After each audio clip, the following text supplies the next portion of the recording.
Today, Forbes released its list of the 71 most powerful people in the world. It's compiled by evaluating four main factors: how many people you have power over, financial resources under your control, having influence in more than one area, and how actively you wield said power and influence. And I just missed the cut. I was like 72.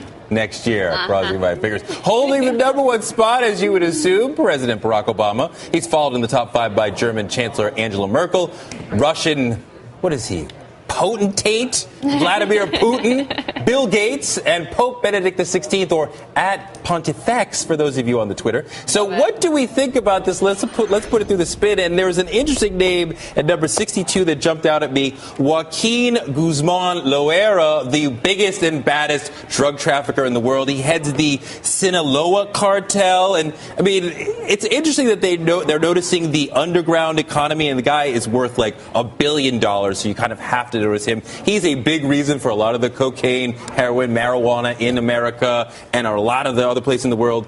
Wields a lot of power. Yeah, I was wondering what else he does, though. They said it was on multiple things, so besides... Well, heroin, cocaine, marijuana, there you go, multiple industries. It's proof to me, I think, that the war on drugs has completely failed if an illegal drug trafficker has to be in the top 60. And this guy's been on the list since 2009, so they've known about him. It's completely ridiculous that this sort of person would be on this list. But then it calls into question the nature of power, because yes, he has this power in terms of the drug economy, but he can't just go anywhere. He can't control the space that he's in unless there are bodyguards around him. When he goes to restaurants, he locks the door, he takes everybody's cell phone, then he pays for everybody's meal. So if you can't control the space that you move through, then how are you actually powerful? It calls into nature what power is. But he's not 52. But he is the number one most wanted fugitive in in the world. So he's on the run all the time. He's seen a lot. Maybe that makes him powerful. No, he's never seen. No, you never know where he is. Wanted posters. On the one, yeah, right. But just let's move it to something more positive. I think when we start to look at Bill Gates, who's number 4,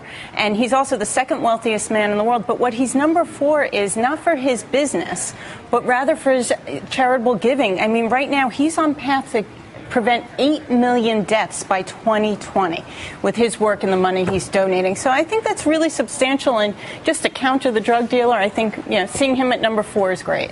So the drug dealer is actually a few spots higher than the Speaker of the House of Representatives, John Boehner. Sounds about right. I said 65 is where Boehner checks in. But we were talking about Boehner in the last segment.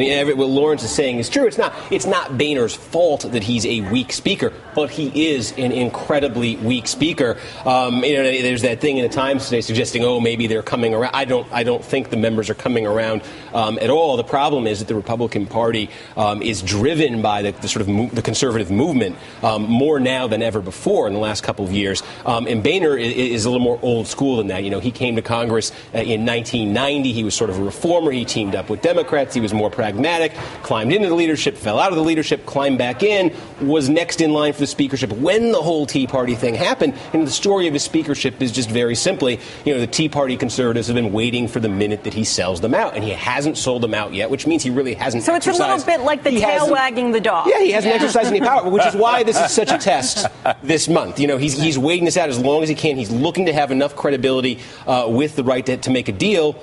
We'll see what happens when it gets to that point, but I don't think he has much power. Well, I got to tell you, I looked at this list, and I guess I haven't looked at this list closely in years past. I found it sort of depressing. I mean, Bill Gates, he has done amazing things, but overall in this list, it's heads of state, bankers, billionaires, not a lot of what I would call like really inspirational leaders, of course, except number 1, Barack Obama.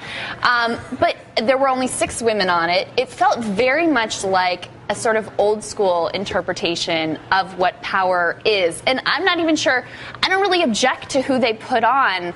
I just found it sort of depressing that these are the people that hold the levers of power. But is that a statement on the world today? I think it is a statement on the world as it exists today, although I think it's changing. I would bet that in 20 years even, the list will look a lot different because we are democratizing the levers of power. That's my hope. I found it depressing right now, though. We'll see. Hopefully more activists on the list, but We'll see. Straight ahead, forget the fiscal clip for a second. Please, how do we get America's economy growing again? Meet the man with a plan next in the guest spot.